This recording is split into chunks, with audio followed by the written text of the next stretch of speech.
Hi hello welcome back to my channel. ഓണമായല്ലേ, ഇന്ന് അത്തം തുടങ്ങുവാണ്. അപ്പോൾ ഇനി 10 ദിവസം കഴിഞ്ഞ് തിരുവോണമാണ്. എല്ലാവർക്കും എൻ്റെ ഓണാശംസകൾ ഞാൻ ഫസ്റ്റ് തന്നെ നേരുവാണ് കേട്ടോ. ഇന്നത്തെ വീഡിയോ എന്ന് വെച്ചിട്ടുണ്ടെങ്കിൽ നമ്മുടെ ബാക്ക്ലോഗ്സ് എങ്ങനെ ക്ലിയർ ചെയ്യാം എന്നതിനെ കുറിച്ചാണ് കേട്ടോ. ചിലപ്പോൾ നമ്മുടെ പേഴ്സണലായിട്ട് ഉള്ള റീസൺ കാരണം, അതായത് എന്തെങ്കിലും ഒഴിച്ചുവിടാൻ പറ്റാത്ത റീസൺസ് വരുമല്ലോ നമുക്ക്, അല്ലെങ്കിൽ ചിലപ്പോൾ നമുക്ക് പ്രൊക്കാസ്റ്റിനേഷൻ വഴിയോ നമുക്ക് ബാക്ക്ലോഗ്സ് ഉണ്ടാവാറുണ്ട്. പക്ഷേ നമ്മൾക്ക് ഈ ബാക്ക്ലോഗ്സ് ഇങ്ങനെ ഇട്ടാൽ പറ്റില്ല. പിന്നത്തേക്ക് പഠിക്കാമെന്ന് പറഞ്ഞ് മാറ്റി വയ്ക്കുന്നത് ശരിയല്ല. കാരണം ഒരു കോമ്പറ്റേറ്റീവ് എക്സാമിന് വേണ്ടിയാണ് നിങ്ങൾ പഠിക്കുന്നത്. കാരണം ഡേ ബൈ ഡേ മുന്നോട്ട് ചെല്ലുമ്പോൾ നിങ്ങൾക്ക് ഒത്തിരി കാര്യങ്ങൾ ചെയ്യാനുണ്ടാകും. അതിൻ്റെ ഒപ്പം അതിൻ്റെ കൂടെ പിന്നത്തേക്ക് മാറ്റി വെച്ച് കഴിഞ്ഞാൽ നിങ്ങൾ ഈ ബാക്ക്ലോഗ്സ് ഒന്നും തീർക്കത്തില്ല. അതിന് പകരം പിന്നെ അത് മാത്രമല്ല കേട്ടോ കാര്യം, ഇപ്പോൾ ഇങ്ങനെ ബാക്ക്ലോഗ്സ് കടന്നു കഴിഞ്ഞിട്ടുണ്ടെങ്കിൽ നമുക്കൊരു ഫുൾഫിൽമെൻറ്റ് തോന്നില്ല. അതായത് ഇപ്പോൾ നമ്മളൊരു ടാർഗറ്റ് കംപ്ലീറ്റ് ചെയ്യുന്നുള്ളൊരു ഒരു അച്ചീവ്മെൻറ്റ് ഫീൽ ഉണ്ടാവുമല്ലോ നമുക്ക്, അതൊന്നും നമുക്ക് തോന്നത്തില്ല. പകരം നമുക്ക് ടെൻഷനാണ് തരിക. കാരണം ഇപ്പോൾ നമുക്ക് എന്തെങ്കിലും പഠിക്കാൻ നേരം അയ്യോ എൻ്റെ ഇത് കംപ്ലീറ്റ് ആയില്ല, അയ്യോ എക്കണോമിക്സ് കംപ്ലീറ്റ് ആയില്ല, പൊളിറ്റി കംപ്ലീറ്റ് ആയില്ല, അങ്ങനെയുള്ളൊരു നമുക്കൊരു ഫീലിംഗ് തരും. അതൊക്കെ അവോയ്ഡ് ചെയ്യാൻ വേണ്ടി നമ്മൾ ഇപ്പോൾ തന്നെ അത് ക്ലിയർ ചെയ്യുന്നതായിരിക്കും നല്ലത്. അതിന് വേണ്ടിയിട്ട് നമ്മൾ ആദ്യം തന്നെ ചെയ്യേണ്ടത് എന്താണെന്ന് വെച്ചിട്ടുണ്ടെങ്കിൽ ബി റെസ്പോൺസിബിൾ ആകുക എന്നുള്ളതാണ്. അതായത് ഇപ്പോൾ നിങ്ങൾക്ക് ബാക്ക്ലോഗ്സ് വന്നു, അതിന് കാരണം അത് ഞാൻ തന്നെയാണ് എന്ന് നിങ്ങൾ റെസ്പോൺസിബിലിറ്റി ഏറ്റെടുക്കുക. അത് കഴിഞ്ഞിട്ട് അതിപ്പോൾ ക്ലിയർ ചെയ്തില്ലെങ്കിൽ ഏറ്റവും കൂടുതൽ പ്രശ്നം വരാൻ പോകുന്നത് എനിക്കാണ്, എൻ്റെ ഡ്രീമിനെയാണ് അത് അഫക്റ്റ് ചെയ്യുന്നത് എന്നുള്ളൊരു ബോധ്യം നിങ്ങൾക്ക് ഉണ്ടാവണം. നമ്മൾ ഏറ്റവും ആദ്യം ചെയ്യേണ്ട ഫസ്റ്റ് സ്റ്റെപ്പ് എന്താണെന്ന് വെച്ചിട്ടുണ്ടെങ്കിൽ, നമ്മൾ ഒരു ടൈം ടേബിൾ ഇപ്പോൾ നമുക്ക് ഓൾറെഡി ഉണ്ടാവുമല്ലോ, ഓൾറെഡി നമ്മളൊരു ടൈം ടേബിൾ ഫോളോ ചെയ്യുന്നുണ്ടാവും.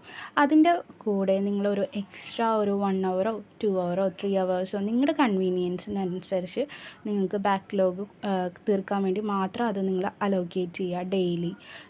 എല്ലാം കൂടി ഒരു ദിവസം തന്നെ ബാക്ക്ലോഗ്സ് എല്ലാം ക്ലിയർ ചെയ്യാൻ പറ്റുമെന്ന് നിങ്ങൾ വിചാരിക്കരുത്. നമുക്ക് പയ്യെ കുറച്ച് ടൈം അതിന് വേണ്ടി മാത്രം അലോക്കേറ്റ് ചെയ്ത് നമുക്ക് നമ്മുടെ ബാക്ക്ലോഗ്സ് ക്ലിയർ ചെയ്യാം. കാരണം എന്താണെന്ന് വെച്ചിട്ടുണ്ടെങ്കിൽ എല്ലാം കൂടി ഒരു ദിവസം ചെയ്ത് കഴിഞ്ഞിട്ടുണ്ടെങ്കിൽ ഇപ്പോൾ ഓൾറെഡി നിങ്ങൾക്ക് സ്റ്റഡി ഷെഡ്യൂളിൽ ഒരു പ്ലാൻ ഉണ്ടായിരിക്കും. അതായത് ഇന്നൊരു സബ്ജക്റ്റ് കവർ ചെയ്യണം എന്ന് പറഞ്ഞിട്ട് ചിലപ്പോൾ അത് കോംപ്രമൈസായി ചെയ്തിട്ടായിരിക്കും നിങ്ങൾ ഈ ബാക്ക്ലോഗ്സിൻ്റെ പുറകെ പോകുന്നത്. അപ്പോൾ എന്താ സംഭവിക്കുക എന്ന് വെച്ചിട്ടുണ്ടെങ്കിൽ, ഇപ്പോൾ നിങ്ങളുടെ ഉള്ള ആ ഒരു ടാർഗറ്റ്, നിങ്ങളുടെ ഒരു സ്റ്റഡി പ്ലാനിലുള്ള ടാർഗറ്റ് നാളെ അത് ബാക്ക്ലോഗായിട്ട് വരും. അങ്ങനെ ചെയ്യാണ്ട് രണ്ടും ഒപ്പം കൊണ്ടുപോകുന്നതാണ് നല്ലത്. അത് ബാക്ക്ലോഗ്സിന് ഇച്ചിരി ഒരു ടൈം നിങ്ങളുടെ ഡെയിലി സ്റ്റഡി ഷെഡ്യൂളിൽ കുറച്ചൊരു സമയം അതിനു വേണ്ടി മാത്രം നിങ്ങളൊന്ന് അലോക്കേറ്റ് ചെയ്യുക. അങ്ങനെ നിങ്ങളൊരു ടൈം ടേബിൾ പ്രിപ്പയർ ചെയ്യുക കേട്ടോ. ആൻഡ് മാക്സിമം എന്തൊക്കെ വന്നാലും ശരി ഈ ഒരു ടൈം ടേബിളിൽ തന്നെ സ്റ്റിക്ക് ഓൺ ചെയ്യുക. ആൻഡ് പ്രൊക്കാസ്റ്റിനേഷൻ നിങ്ങൾ കുറച്ച് അവോയ്ഡ് ചെയ്യുക. ഒരു കോമ്പറ്റേറ്റീവ് എക്സാമിന് പ്രൊക്കാസ്റ്റിനേഷൻ നല്ലതല്ല, പക്ഷേ എന്നാലും സംഭവിച്ചു പോകും.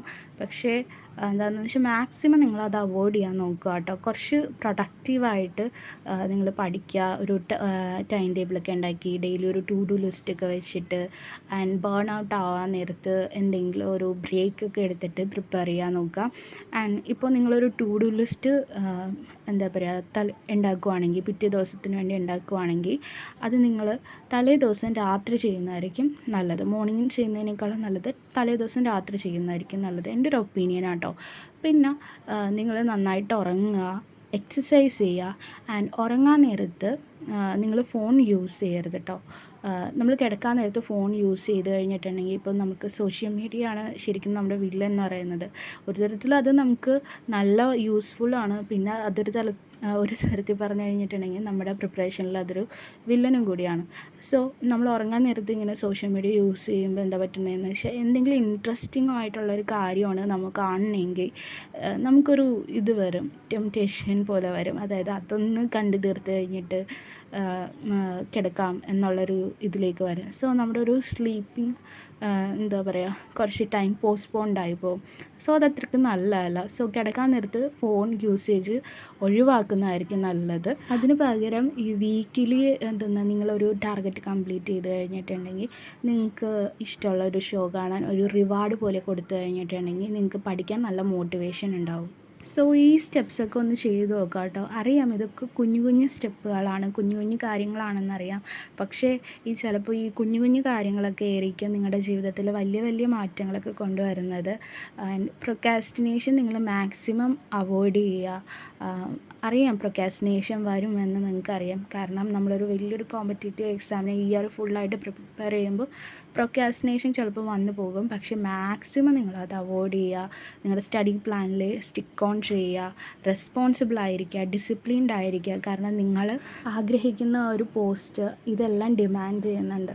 UPSCക്ക് ആവശ്യം, സിവിൽ സർവൻറ്റിന് ആവശ്യം ഡിസിപ്ലിൻഡ് ആയിരിക്കുക, റെസ്പോൺസിബിൾ ആയിട്ടിരിക്കുക എന്നുള്ളതാണ്. കാരണം നമുക്ക് ഒത്തിരി കാര്യങ്ങൾ ചെയ്തു തീർക്കാനുണ്ട്, ഒത്തിരി റെസ്പോൺസിബിലിറ്റീസ് നമ്മുടെ കയ്യിലേക്ക് വരും ഓരോ കാര്യങ്ങളൊക്കെ ചെയ്യാൻ വേണ്ടി. സോ അതെല്ലാം ഹാൻഡിൽ ചെയ്യാൻ പറ്റുന്ന ഒരാളെയാണ് അവർക്ക് ആവശ്യം. സോ ഇപ്പോൾ ഈ പ്രിപ്പറേഷൻ ടൈമിൽ തന്നെ നിങ്ങൾ ഈ ഒരു ജേണിയിൽ തന്നെ നിങ്ങൾ ആ ഒരു റെസ്പോൺസിബിലിറ്റി ഏറ്റെടുക്കാനോ ഡിസിപ്ലിൻഡ് ആവാനോ ഉള്ള ഒരു ട്രെയിനിങ് പോലെ ഇപ്പം തന്നെ അതങ്ങ് പഠിച്ച് ചെയ്ത് തുടങ്ങുക കേട്ടോ. നിങ്ങളുടെ ലൈഫിൽ അത് അപ്ലൈ ചെയ്ത് തുടങ്ങുക. സോ അത്രയേ ഉള്ളൂ ഇന്നത്തെ വീഡിയോ. അടുത്തൊരു വീഡിയോ ആയിട്ട് കാണുന്നവരെ bye bye, take care and എല്ലാവർക്കും ഹാപ്പി ഓണം.